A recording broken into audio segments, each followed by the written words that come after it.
నమస్తే welcome to mirror TV. అయితే కాంగ్రెస్ ప్రభుత్వం ఎలక్షన్ ప్రచారంలో కామారెడ్డి వేదికగా బీసీ డిక్లరేషన్ అనే నినాదాన్ని తీసుకొచ్చింది. పూర్తి స్థాయిలో బీసీ డిక్లరేషన్ ఏది కులగణన చేయకుండానే 43% ఈ ప్రస్తుతం స్థానిక ఎలక్షన్లోకి వెళ్తుందని చెప్పేసి అక్కడ వార్తలు వస్తున్నాయి. అదేవిధంగా మనతో పాటు ఎక్కడక్కడ బీసీ నాయకులు మీటింగ్లు పెట్టి కాస్త ఆందోళన వ్యక్తం చేస్తున్నారు. ఎందుకంటే అప్పుడు ఏదైతే ఎలక్షన్ టైంలో బీసీ డిక్లరేషన్ తీసుకొచ్చి 43% రిజర్వేషన్ ఇచ్చి మేము స్థానిక సంస్థల ఎలక్షన్లకు వెళ్తాం, బీసీలకు సరైన న్యాయం చేస్తామని చెప్పేసి కాంగ్రెస్ ప్రభుత్వం చెప్పి అధికారంలోకి వచ్చిందని చెప్పేసి బీసీ నాయకులు వాపోతున్నారు. ఒకసారి వాళ్ళు మాట్లాడే ప్రయత్నం చేద్దాం. అన్న చెప్పండి అన్న, కాంగ్రెస్ పార్టీ ఎలక్షన్ ప్రచారంలో అయితే 43% రిజర్వేషన్ కల్పించిన తర్వాతనే వాళ్ళు స్థానిక సంస్థ ఎలక్షన్లోకి కావచ్చు ఇతర వాటికి వెళ్తామని చెప్తున్నారు. ప్రస్తుతం ఊసే ఎక్కడ చూసినా ఆ ఊసే కనిపిస్తలేదా, ఎలా చూడొచ్చు? కాంగ్రెస్ ప్రభుత్వం మాటల ద్వారా బీసీ సమాజాన్ని మభ్యపెట్టాలని చూస్తున్నది. మేము మొదటి నుంచి కాంగ్రెస్ ప్రభుత్వాన్ని అప్రమత్తం చేస్తూనే ఉన్నాం. మీరు అధికారంలో రావడానికి బీసీలే ప్రధాన కారణం. మీరు అధికారంలోకి వచ్చినట్టనే ఈ సబ్బండ కులాల వల్లనే అధికారంలోకి వచ్చారు. కాబట్టి మీరు కామారెడ్డి డిక్లరేషన్ ప్రకారం అధికారంలోకి వచ్చిన 6 నెలల లోపే కులగణన చేసి బీసీ రిజర్వేషన్ మించిన తర్వాతనే స్థానిక సంస్థల ఎన్నికలు నిర్వహిస్తామని చెప్పి మీరు స్పష్టంగా హామీ ఇవ్వడం జరిగింది. అది ఎన్నికల మేనిఫెస్టోలు కూడా పెట్టారు. కాబట్టి దాని మీద అమలు చేయండి అని చెప్పి నేను ఇవాళ మొదటి నుంచి బీసీ సంక్షేమ సంఘం నుంచి మేము డిమాండ్ చేస్తున్నాం. ప్రభుత్వం మీద ఒత్తిడి తీసుకురావడానికి సమగ్ర కులగణన సాధనయాత్ర పేరుతోటి కామారెడ్డి నుంచి కరీంనగర్ వరకు 18 రోజులు సమగ్ర కులగణన సాధనయాత్ర చేసినాం. అదేవిధంగా ఢిల్లీ పోయి ఏఐసిసి ఆఫీసును ముట్టడించినాం, 33 జిల్లాల కలెక్టరేట్లను ముట్టడించినాం, అఖిలపక్ష సమావేశం పెట్టినాం, ఎక్కడికక్కడ ఇవాళ పెద్ద ఎత్తున ఆందోళన కార్యక్రమాలు చేసినాం. అయినా కూడా ప్రభుత్వం ఇవాళ చెవిటూరు ముందు శంఖం ఊదిన చందంగానే వివరించింది తప్ప ప్రభుత్వం ఒక్క ఇంచు కూడా దిగిరాలేదు. అడావిడిగా దిగిరాకపోగా పైగా అడావిడిగా రేవంత్ రెడ్డి గారు సచివాలయంలో మీటింగ్ పెట్టి ఏ పదవి లేనటువంటి జానారెడ్డి గారిని పక్కన కూర్చోబెట్టుకొని గ్రామ పంచాయతీ ఎన్నికలకు వెళ్తున్నాం మేము అని చెప్పి ప్రకటించడం జరిగింది. మేము హైకోర్టును ఆశ్రయించడం జరిగింది. ఇవాళ ఈ స్థానిక సంస్థల ఎన్నికలు నిర్వహించాలంటే సుప్రీంకోర్టు గతంలో ఇచ్చినటువంటి విలాసరావు వర్సెస్ మహారాష్ట్ర కేసులో, స్టేట్ ఆఫ్ మహారాష్ట్ర కేసులో ట్రిపుల్ టెస్ట్ ఉంటేనే స్థానిక సంస్థల ఎన్నికలు నిర్వహించాలి, లేకపోతే ట్రిపుల్ టెస్ట్ లేకపోతే ఎన్నికలు నిర్వహించవద్దనే ఒక కేసును పట్టుకుని గౌరవ హైకోర్టుకు చీఫ్ జస్టిస్ బెంచ్కు మేము విన్నవించుకుంటే ధర్మం న్యాయం బీసీల పక్షాన ఉంది కాబట్టి చీఫ్ జస్టిస్ కూడా నిజమే దీని ప్రకారమే ఎన్నికలు నిర్వహించాలని చెప్పి వారు తీర్పు ఇవ్వడం జరిగింది. అనివార్యంగా ప్రభుత్వానికి అప్పుడు ఇష్టం లేకున్నా కూడా అనివార్యంగా అడ్వకేట్ జనరల్ సుదర్శన్ రెడ్డి గారు రాష్ట్ర ప్రభుత్వం నుంచి మాకు కులగణన చేయడానికి 3 నెలల సమయం పడుతుంది, ఆ తర్వాత మేము స్థానిక సంస్థల ఎన్నికలు నిర్వహిస్తామని చెప్పి హైకోర్టుకు చెప్పడం జరిగింది. ఇప్పుడు హైకోర్టుకు చెప్పి 4-5 రోజులు అయింది. అదేవిధంగా ప్రభుత్వం జీవో ఇచ్చి 6 నెలలు అయింది. 5 రోజుల నుంచి ఏం చేస్తారు, 6 నెలల నుంచి ఏం చేస్తారు. కానీ బయట మాత్రం ప్రతి కాంగ్రెస్ నాయకుడు, ముఖ్యమంత్రి నుంచి మొదలుకుంటే ప్రతి కాంగ్రెస్ నాయకుడు మాత్రం కులగణన చేస్తాం అంటున్నారు. ఇప్పుడు బీసీలకు కావాల్సింది మీ మాటలు కాదు, సొల్లు కబుర్లు కాదు, మాకు చేతలు కావాలి. మీరు తక్షణమే కులగణన మీద రోడ్ మ్యాప్ ప్రకటించాలి, కులగణన మీద ఇలా ఇంటింటి సర్వే ప్రారంభం చేయాలి. మీరు అనుకున్నటువంటి షెడ్యూల్ ప్రకారం కులగణన చేసి బీసీ రిజర్వేషన్లు పెంచాలి. మీరు దీని మీద సాగదీసి నిర్లక్ష్యం చేసి మీ మీద ఎవరో కోర్టుకో, సుప్రీంకోర్టుకో, హైకోర్టు పోయిందాక చేసి కోర్టుకు పోయిన మళ్ళీ మేము ఏం చేయాలనే డొంక తిరుగుడు మాటలు మాత్రం మాట్లాడొద్దు. అందుకోసమే ఇవాళ ప్రభుత్వం మీద నిరంతరం ఒత్తిడి తీసుకురావడానికి ఈ నెల 25వ తారీఖు నాడు చలో హైదరాబాద్ పిలుపునివ్వడం జరిగింది.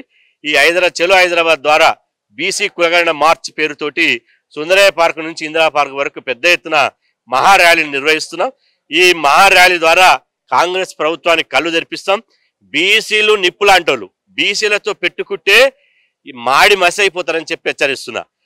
మా ఓట్లతో వచ్చిన వాళ్ళు మా చెమట సుక్కల ద్వారా, మా ఓట్ల ద్వారా మమ్మల్ని జెండాలు మోయించుకొని, మమ్మల్ని జిందాబాద్ కొట్టించుకొని, మీ పార్టీలలో సభ్యత్వం తీసుకొని బీసీలను మోసం చేయాలని చూస్తారా? 60% ఉన్న బీసీలను మోసం చేసి ఇవాళ మీరు ఏ విధంగా ఎన్నికలకు పోతారు? మీరు ముఖ్యమంత్రులు కావాలి, మీరు మీ కులపోలు మంత్రులు కావాలి, కానీ బీసీలు సర్పంచులు, ఎంపీటీసీలు కూడా కావద్దా? అంటే మొత్తం పరిపాలన అంతా మీ చేతిలో పెట్టుకుంటారా?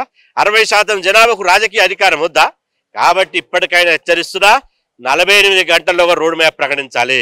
లేకపోతే మాత్రం కాంగ్రెస్ ప్రభుత్వాన్ని ఎట్టి పరిస్థితుల్లో వదిలిపెట్టే ప్రశ్న లేదని చెప్పి హెచ్చరిస్తున్నాం. అలా ఎక్కడ చూసినా ప్రభుత్వంలో ఉన్న ఏదైతే మంత్రులు కావచ్చు, ఎమ్మెల్యేలు కావచ్చు, బీసీలకు సరైన న్యాయం కల్పిస్తాం. అటు అసెంబ్లీలో కావచ్చు, లేకపోతే ఇటు స్థానిక సంస్థ ఎన్నికలు కావచ్చు అని ఒకవైపు చెప్తున్నారు. కానీ ఒకవైపు మళ్ళీ ఈ రిజర్వేషన్ ప్రక్రియ కూడా ఎక్కడ కూడా ఊసేలేదు. అటు మీడియాలో ప్రకటిస్తలేరు, ఇటు పేపర్ ప్రకటన కూడా ఎక్కడ ఇస్తలేరు కదా. ఇలా చూడొచ్చు వీటన్నిటిని. అంటే కాంగ్రెస్ ప్రభుత్వం ఏంటంటే నాన్సి వేసి అదిగో ఇదిగో అని చెప్పి ఒకవైపు మాటలు చెప్తూనే కాంగ్రెస్ ప్రభుత్వం యొక్క వైఖరి ఎట్లుంటదంటే కిందంగా గిచ్చుతుంది, మీదంగా నవ్వమంటది. ఇవాళ అట్ట కాదు, మాకు కావాల్సింది సమగ్రమైనటువంటి విధానం కావాలి.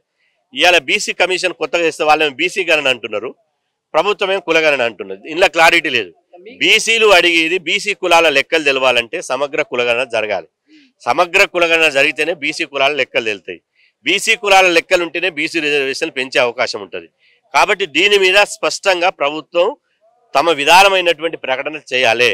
చేయకపోతే మభ్యపెట్టే మాటలు, మోసపు మాటలు, ఇలా గజకర్ణ గోకర్ణ విద్యలు ఇక్కడ అవలంబిస్తే మాత్రం బీసీలు ఎడ్డోలు గుడ్డోలు కాదు. బీసీలు చాలా తెలివి కల్లోలు, బీసీలు సామాజిక ఉద్యమకారులు, చైతన్యవంతమై ఉన్నారు. అడుగడుగున గ్రామాలలో ప్రతి రచ్చబండ దగ్గర, ప్రతి గ్రామ పంచాయతీ దగ్గర ఇదే చర్చ జరుగుతుంది. ఏందిరా మార్పు రావాలి, కాంగ్రెస్ రావాలి, మార్పు రావాలంటే వచ్చే మార్పు ఇదేనా? ఈయన బొంద మార్పు. మనకు రిజర్వేషన్ పెంచకుండా కాంగ్రెస్ ప్రభుత్వం ఎన్నికలకు పోతుందా? మేము సర్పంచులు, ఎంపీటీసీలు, కౌన్సిలర్లు, కార్పొరేటర్లు కావద్దా? వాళ్ళే, వాళ్ళ కుటుంబం, వాళ్ళ భార్యలు, వాళ్ళ తమ్ముళ్ళు, వాళ్ళ అన్నలే కావాలా? మేము కావద్దా? ఎన్ని రోజులు రెడ్డిల పాలన అని చెప్పి రగిలిపోతున్నారు. అంటే ఇప్పుడు కాంగ్రెస్ పార్టీలో గెలిచిన ఎమ్మెల్యేలు కావచ్చు, లేకపోతే చైర్మన్ పదవులు, మంత్రి పదవులు ఉన్న బీసీలు లేరంటారు అసలు. ఎందుకంటే బీసీలు ఉన్నా వాళ్ళకు వాయిస్ లేదంటారు కాంగ్రెస్ ప్రభుత్వం అధిష్టానాన్ని ప్రశ్నిస్తలేరా? కాంగ్రెస్ లో ఉన్న బీసీలు కానీ, టీఆర్ఎస్ లో ఉన్న బీసీలు కానీ, బీజేపీలో ఉన్న బీసీలు కానీ 100% వాళ్ళకు బీసీ కులగణన జరగాలి, బీసీలకు న్యాయం జరగాలని వాళ్ళు ఇంట్లో విత్ ఇన్ పార్టీలో డిమాండ్ చేస్తున్నారు, వాళ్ళు బయట మీటింగ్లలో డిమాండ్ చేస్తున్నారు. వాళ్ళ యొక్క నిబద్ధతలో ఎలాంటి సందేహం లేదు. మరి ఏంటి ప్రభుత్వాలు ఎందుకు పట్టించుకుంటలేవు? ఇవాళ నిర్ణయాత్మక శక్తి బీసీల చేతిలో లేదు. ఎవరైతే నిర్ణయం తీసుకుంటారో, ఎవరైతే డిసైడింగ్ ఫ్యాక్టరీ ఉందో, ఆ డిసైడింగ్ ఫ్యాక్టరీ బీసీల చేతిలో లేకపోవడం వల్ల ఇవాళ ఉంది. నిన్న పిసిసి అధ్యక్షుడిగా మహేష్ కుమార్ గౌడ్ గారు వేదిక మీదనే కుండబద్దలు కొట్టినట్టు చెప్పాడు.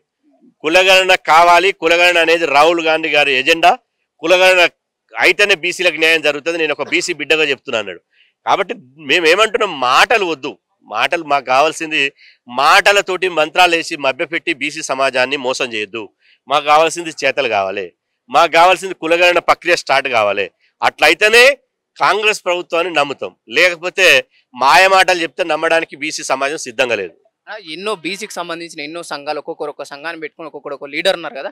ఈ సంఘాలన్నీ ఏకతాటిపైకి రాకుండానే మీ మాటలు ప్రభుత్వాలు పట్టించుకొని బీసీలకు సరైన న్యాయం కల్పిస్తారంటారా? ఇప్పుడు ఇది ప్రజాస్వామ్యము. ప్రజాస్వామ్యంలో 100 సంఘాలు ఉంటాయి.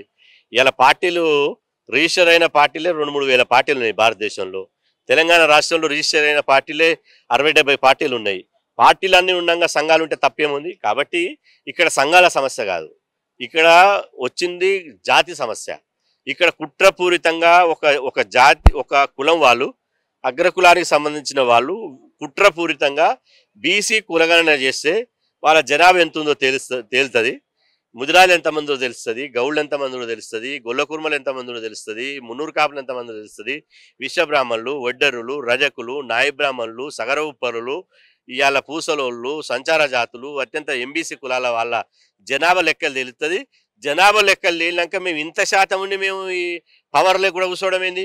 ముఖ్యమంత్రి పీఠం మేము కూర్చోవాలి, ముఖ్యమంత్రి పీఠం మాది, మంత్రుల పీఠం మాది, జిల్లా పరిషత్ చైర్మన్ పీఠం మాది, మున్సిపల్ చైర్మన్ పీఠం మాది అని చెప్పి వాళ్ళ పీఠాలకు ఎసరు వస్తాయనే ఉద్దేశంతో ఇది కావాలని ఇంటెన్షనల్గా ఇలా తొక్కి పెడుతున్నారు. ఇవాళ బీసీ సమాజం దీన్ని ఊరుకునే ప్రసక్తి లేదు. మా ప్రాణాలను త్యాగం చేసైనా సరే ప్రభుత్వం మెడలు వంచి, ప్రభుత్వం ఇప్పటికే కోర్టు ద్వారా మెడలు ఉంచినాం, మళ్ళీ ప్రభుత్వాన్ని మెడలుంచి మేము ఖచ్చితంగా కులగణన చేయడానికి, కులగణన చేసిన తర్వాతనే, రిజర్వేషన్ పెంచిన తర్వాతనే ఎన్నికలు పోయేలా మా పోరాటం, మా కార్యాచరణ ఉంటుంది. రైట్, ఇవి మనం చూస్తున్నాం. అయితే కాంగ్రెస్ ప్రభుత్వం ఎలక్షన్ ప్రచారంలో 42% రిజర్వేషన్ కల్పిస్తామని చెప్పేసి కామారెడ్డి వేదికగా బహిరంగంగా చెప్పింది. కానీ ఇప్పటికి కూడా దాదాపు ప్రభుత్వం అధికారంలోకి ప్రభుత్వం వచ్చి 8 ఏళ్ళు గడిచినా కూడా బీసీల ఊసు ఎక్కడ కూడా ఎత్తట్లేదు. కానీ మన స్థానిక సంస్థ ఎలక్షన్లోకి వెళ్తుందని చెప్పేసి ఇక్కడ బీసీలు ఆవేదన వ్యక్తం చేస్తుంది. చూద్దాం ఎంతవరకు ప్రభుత్వం బీసీలకు న్యాయం చేయగలుగుతారనే విషయాలు కూడా మనం వేచి చూడాల్సిన అవసరం ఉంది. కెమెరామెన్ శ్రవంతో పవన్, మిర్రర్ టీవీ, హైదరాబాద్.